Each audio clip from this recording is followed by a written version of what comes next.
Que Deus nos abençoe. Vamos ler a palavra de Deus em Gênesis 14, versículo 20, onde está escrito: E bendito seja o Deus Altíssimo, que entregou os teus inimigos nas tuas mãos, e deu-lhe o dízimo de tudo. Também em Gênesis 28 e 22.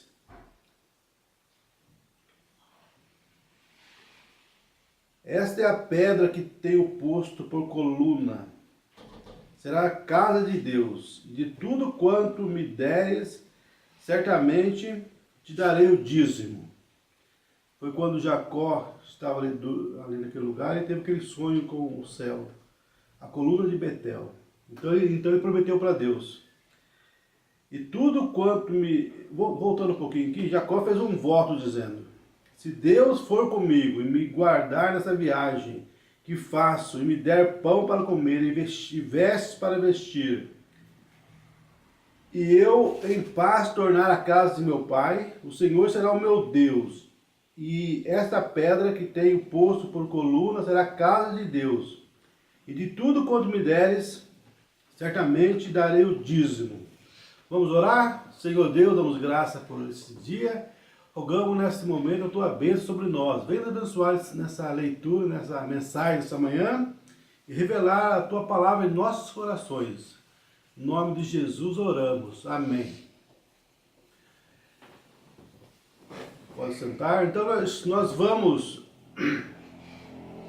falar um pouquinho sobre esse assunto do sábado, do dízimo e da lei.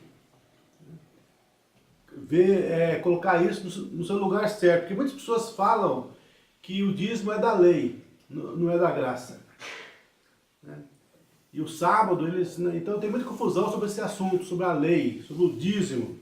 Mas aqui, ao nós lemos aqui, você vê aqui Abraão pagando o dízimo, né? Você vê aqui Jacó fazendo um pacto com Deus, que tudo que eu receber, tudo que eu conseguir na vida, eu te darei o dízimo. E sabemos que... E você nunca vê Abraão falando de guardar o sábado. Você nunca vê Jacó guardando o sábado. Olha só a contradição dessas pessoas. Eles falam que a lei e o dízimo que o dízimo e o sábado eram da lei. Mas nós vemos aqui que não, né? O dízimo foi muito antes da lei. A lei veio 400 anos depois de Abraão. E Abraão pagava o dízimo. Como pode dizer que o dízimo é da lei? A lei veio com Moisés.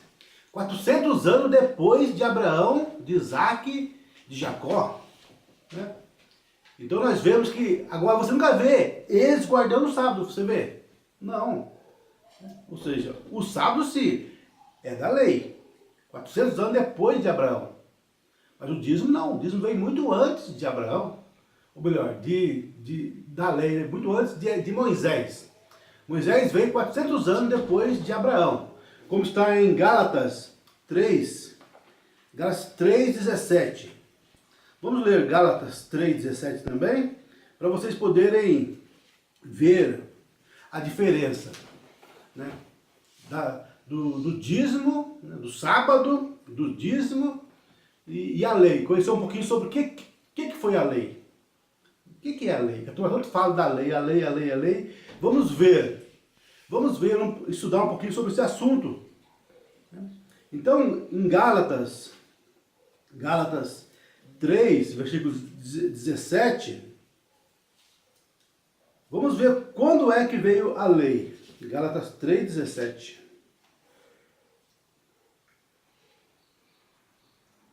Mas digo isto, que tendo sido o testamento anteriormente confirmado por Deus, a lei que veio 430 anos depois, não o invalida de forma a abolir a promessa. Porque se a herança provém da lei, já não provém da promessa. Mas Deus, pela promessa, a deu gratuitamente a Abraão. Logo, para que é a lei? foi ordenada por causa das transgressões, até que viesse a posteridade, a quem a promessa tinha sido feita, e foi posta pelos anjos na mão de um medianeiro. Né? Ora, o medianeiro não é o de um só, mas Deus é um. Logo, a lei é contra as promessas de Deus de nenhuma sorte, porque se dada fosse uma lei que pudesse vivificar a justiça, na verdade teria sido pela lei. Né? Se a lei pudesse vivificar a justiça, seria pela lei. Mas a lei nada aperfeiçoou, nada aperfeiçoa. Por isso que veio uma nova esperança. Né? E se você ler aqui em Gálatas, no comecinho do capítulo 3, você vai ver isso. Olha como é que Paulo estava indignado com esses Gálatas. Por causa do quê? Por causa de querer voltar àquela lei novamente. Ó insensatos Gálatas! Quem vos fascinou para não obedecerdes à verdade? A vós perante os olhos de quem Jesus Cristo foi já representado como crucificado? Só quisera saber isso de vós: recebesse o Espírito pelas obras da lei ou pela pregação da fé? Sois vós tão insensatos que, tendo começado pelo Espírito, acabeis agora pela carne? Será em vão que tenhais padecido tanto, se é que isso também foi em vão? Aquele, pois, que vos dá o Espírito e que opera maravilhas entre vós, faz pelas obras da lei ou pela pregação da fé? É o caso de Abraão, que creu em Deus, e isso lhe foi imputado como justiça. Sabei, pois, que os que são da lei Sabeis, pois, né, que foi imputado. Sabei, pois, que os que são da lei são filhos de Abraão. Ora, tendo a Escritura previsto que Deus havia de justificar pela fé os gentios, anunciou primeiro o evangelho a Abraão, dizendo: todas as nações serão benditas em ti. De sorte que os que são da fé são benditos com o crente Abraão. Todos aqueles, pois, que são das obras da lei, estão debaixo da maldição. Porque escrito está: maldito todo aquele que não permanecer em todas as coisas que estão escritas no livro da lei, para fazê-las. É evidente que pela lei ninguém será justificado diante de Deus, porque o justo viverá da fé. Ora, a lei não é da fé. A lei não é da fé. Mas o homem que fizer essas coisas, por elas viverá. Cristo nos resgatou da maldição da lei. Como vocês querem voltar para a lei? Por que você quer voltar para a lei e viver aquela coisa outra vez de não toque, não manuseie, guardando dias e festas e lua nova, aquelas coisas todas? Cristo nos resgatou da maldição da lei, fazendo-se maldição por nós. Porque está escrito: maldito todo aquele que for pendurado no madeiro, para que a bênção de Abraão chegasse aos gentios por Jesus Cristo, para que pela fé nos recebamos a promessa do Espírito. Então nós vemos aqui que também em Gálatas 4, versículo 9, está escrito: mas agora, conhecendo a Deus, ou antes sendo conhecido de Deus, como tornais outra vez a esses rudimentos fracos e pobres, aos quais de novo quereis servir? Quer voltar àquela velha... É como o cão que volta ao seu vômito. Fracos, pobres, aos quais de novo quereis servir. Guardai dias e meses e tempos e anos. Receio de vós, que já haja eu trabalhado em vão para convosco. Quer voltar àquela coisa outra vez de guardar dias, né? Então, gente, nós vemos que o dízimo foi muito antes da lei. É por isso que você vê no Novo Testamento não é falar nada de guardar sábado. Você viu no Novo Testamento em algum lugar falando para guardar sábado? Pelo contrário, você já falando contra isso. E o dízimo? O dízimo sim, nós encontramos no Novo Testamento, como estaremos vendo agora aqui, algumas coisinhas, nós vamos ler aqui.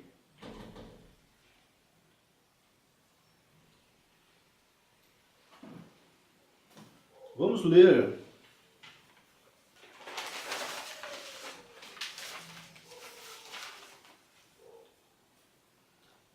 Vamos ler Marcos 2, 3. Vamos ver o que diz aqui em Marcos. São Marcos 2, versículo 6, versículo 23.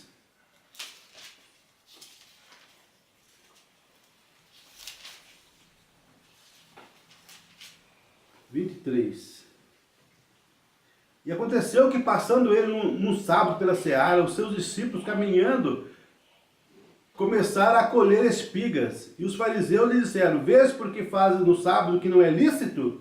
Mas ele disse-lhes: nunca leste o que fez Davi quando estava em necessidade e teve fome, ele e os que com ele estavam?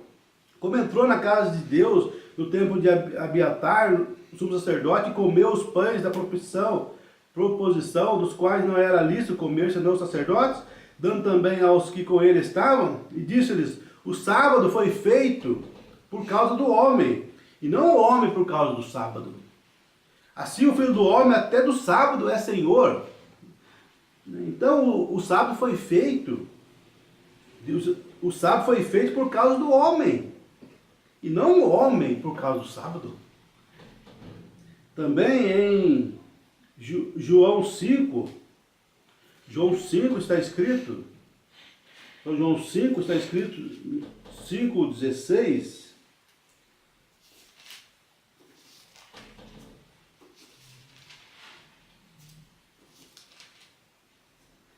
e por essa causa os judeus perseguiram Jesus e procuravam matá-lo, porque fazia essas coisas no sábado. E Jesus lhes respondeu: meu pai trabalha até agora, e eu trabalho também. Meu pai trabalha, eu trabalho também, trabalhando no sábado. Por isso, pois, os judeus ainda mais procuravam matá-lo, porque não só que quebrantava o sábado, mas também dizia que Deus era seu próprio pai, fazendo-se igual a Deus. Então Jesus quebrantava o sábado, né? Agora, vamos entender isso da forma correta, gente. Agora, não é, vamos ver a forma correta disso, né? Porque Deus mudou, Deus não muda, ele é imutável. Deus é imutável, né? Se você ler Mateus capítulo 5, você vai ver que Jesus jejuou 40 dias, igual Moisés jejuou, 40 dias. E Moisés subiu no monte e trouxe a lei. Jesus também jejuou 40 dias, subiu no monte e trouxe o quê? Vamos ler aqui, Mateus 5:17. Não cuideis que vim destruir a lei ou os profetas. Não vim abrogar, mas cumprir. Porque em verdade vos digo que até que o céu e a terra passem, nem um jota ou tio se omitirá da lei, sem que tudo seja cumprido. Qualquer pessoa, pois, que violar um desses menores mandamentos, e assim ensinar aos homens, será chamado menor no reino dos céus. Aquele, porém, que os cumprir e ensinar, será chamado grande no reino dos céus. Porque vos digo que se a vossa justiça não exceder a dos escribas e fariseus, de modo nenhum entrareis no reino dos céus. Ouviste que foi dito aos antigos: não matarás. Né? Moisés falou: não matarás, diz o Senhor. E Jesus subiu no monte, voltou e ensinou e trouxe, né, a palavra de Deus. Ouviste que foi dito aos antigos: não matarás, mas qualquer que matar será réu de juízo. Eu, porém, vos digo que qualquer que sem motivo, sem encolerizar contra seu irmão, será réu de juízo. E qualquer que chamar seu irmão de raca, será réu do sinédrio. E qualquer que chamar de louco, será réu do fogo do inferno. Portanto, se trouxeres a tua oferta, e aqui ele prossegue. Quando chega no 27, ele fala: ouvis que foi dito aos antigos, não cometerás adultério. Eu, porém, vos digo, que qualquer que atentar numa mulher para cobiçar, já em seu coração cometeu adultério com ela. Você vê aqui, Jesus mudou alguma coisa? Não, ele magnificou. Ele fez 1000 vezes maior do que era antes. Porque na lei estava escrito, não adulterarás. Era o ato ali, pego no ato era o adultério. Seria condenado. Jesus veio e falou, aquele que olhar para a mulher e cobiçar, ele adulterou com ela no seu coração. Ele mudou. Ele magnificou a lei. Você percebe a diferença? Ele mudou, não, ele magnificou, fez 1000 vezes maior do que era antes. As pessoas não conseguem captar isso, entender as coisas, né? Entender, não é que mudou. As pessoas não conseguem captar isso, não conseguem entender. É por isso que a Bíblia diz que nos últimos dias Deus iria enviar um profeta para revelar os mistérios. Porque no Velho Testamento era a morte entrar véu adentro. Quem entrava ali depois do véu morriam. No Novo Testamento mudou. É morte não entrar além do véu hoje. Quem não entrar véu adentro a presença de Deus morrerá. No Velho Testamento era quem entrasse morreria. Você percebe que tem que ter um profeta para revelar a palavra de Deus? As pessoas falam, mas por que você fala tanto do profeta? Porque a revelação só vem através de um profeta. Hoje os pastores da mensagem, se diz da mensagem, procuram esconder o William Branham. Eu tenho visto muito isto no meio dos assim chamados pastores da mensagem. Eles puxam a glória para eles mesmos. Começam a ensinar as coisas para fazer o povo achar que ele sabe daquilo. Deus revelou para ele aquilo, mas não é. É tudo que o irmão Branham, o profeta de Deus, já nos ensinou antes. Por isso que eu faço questão de falar sempre na mensagem que a revelação vem a um profeta.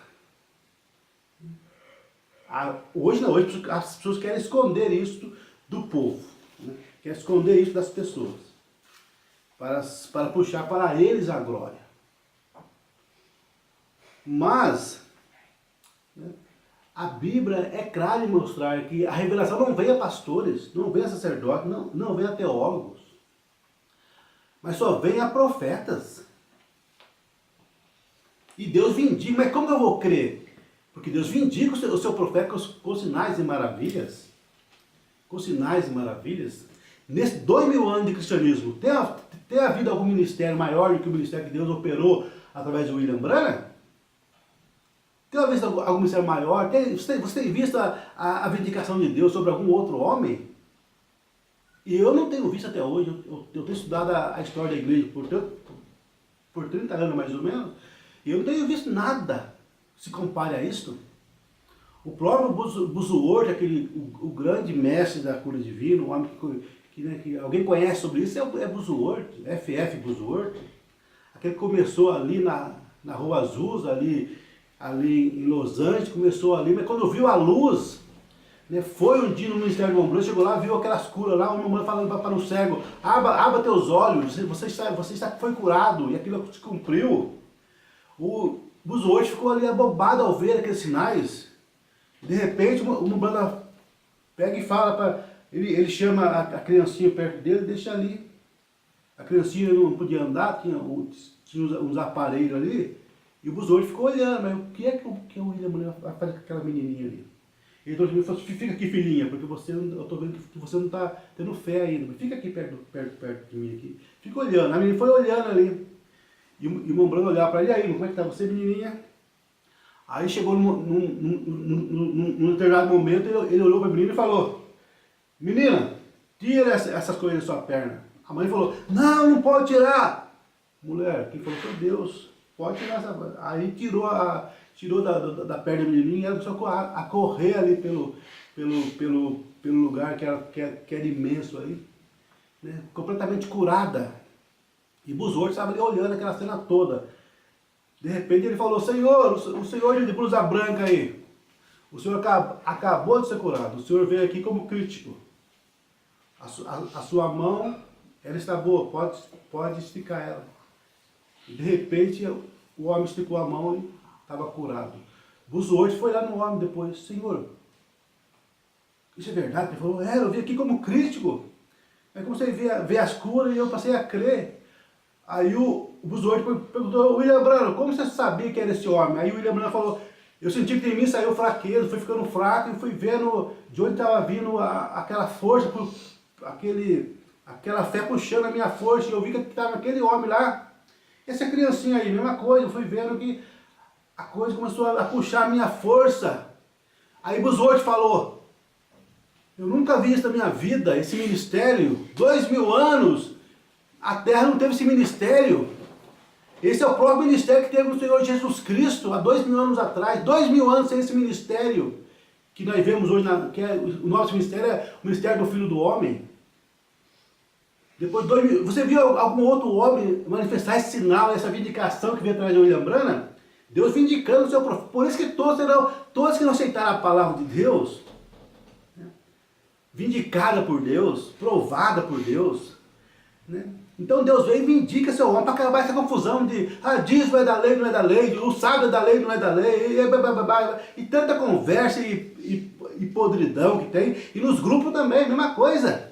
Aonde uma mulher ensina que o dízimo pertence ao pastor, lugar nenhum. Uma mulher fala, o dízimo vai para o pastor, para o ministro, porque ele é o administrador do dízimo, ele é o administrador, não o dono do dízimo. Hoje os pastores que dizem a mensagem estão usando o dízimo para comprar casas, carro, fazenda, juntar bens materiais para ele. Isso aí é anticristo. Esses homens serão condenados por Deus, são ladrões. E a Bíblia fala, esses homens que vêm com aparência e piedade, né, falando a mensagem, lendo a mensagem, enganando o povo, dos tais afasta-te. Dos tais afasta-te, né, diz a Bíblia Sagrada. Dos tais afasta-te. São pessoas que usam a mensagem com segundas intenções, para juntar bens, para enriquecimento ilícito. E diz que crê no branco, são personificadores, enganam o povo. Enganam o povo. Olha como ela fala aqui na mensagem, Cristo é o mistério de Deus revelado.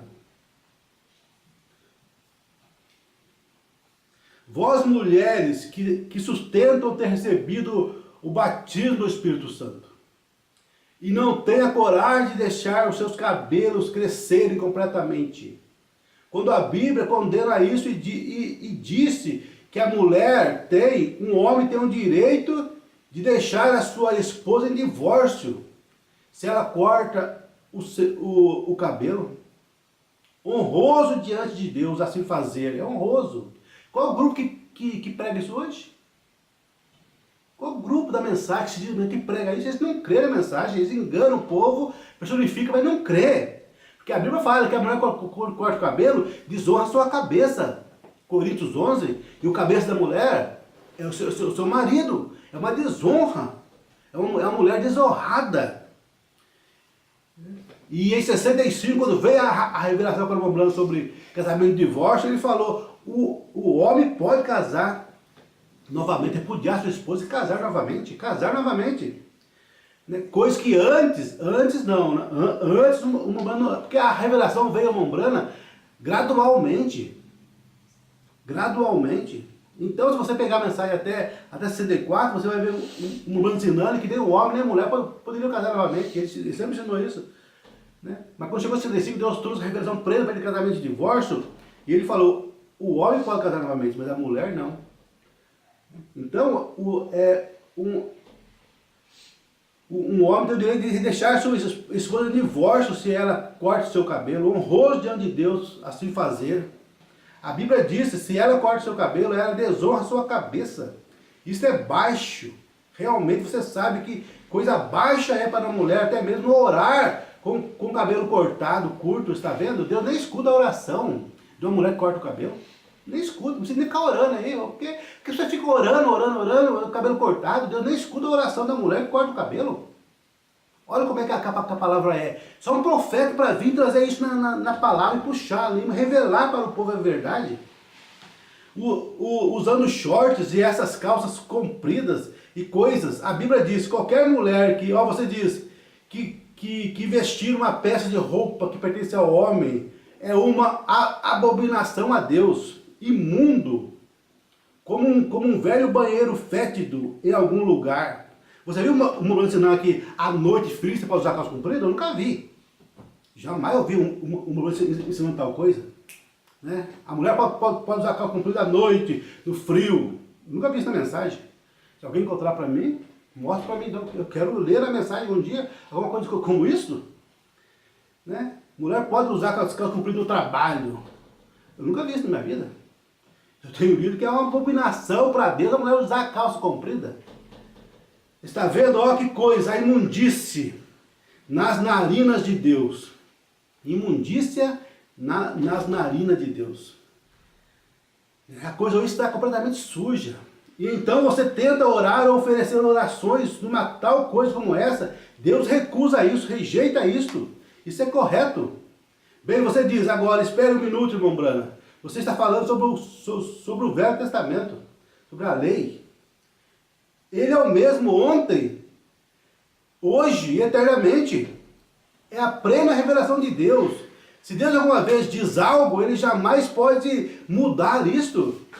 Ele sempre magnifica isto. Não muda isto. A lei foi magnificada. Não mudada, magnificada.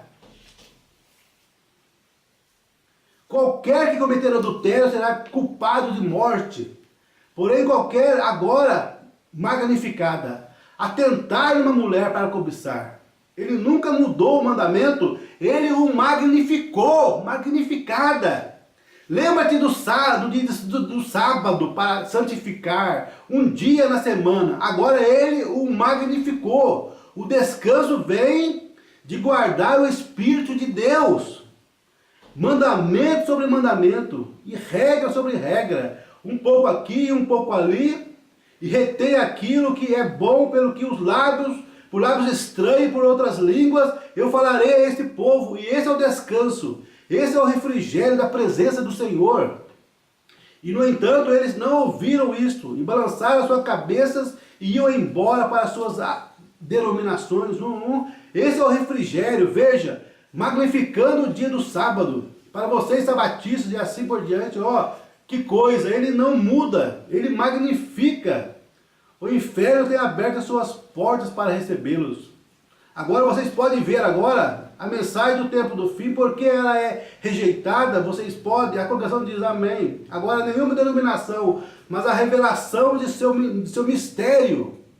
Veja, nenhuma denominação, a revelação, Deus não é conhecido pela denominação, ele é conhecido pela revelação. Revelação. O que é denominação?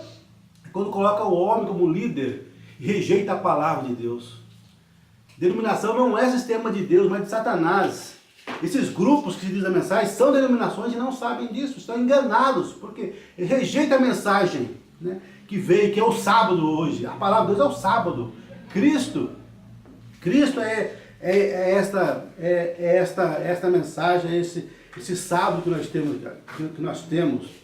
Como está na mensagem o quarto Hebreus 4, no parágrafo 187, nos fala. Agora observe, aquele era o terceiro descanso que ele dava. O primeiro, Deus o recebeu de sua obra.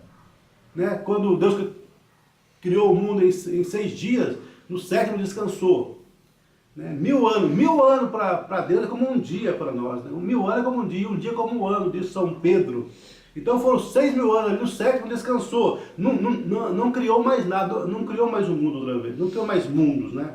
Deus descansou da sua obra. O primeiro o primeiro sábado, né? A palavra sábado quer dizer descanso. Né? No hebraico, né? Se você ler na original lá fala descanso. Então a palavra sábado quer dizer descanso. E hoje nós temos descanso em que hoje? Né? Então, o primeiro sábado, Deus o recebeu de sua obra. Segundo sábado, Israel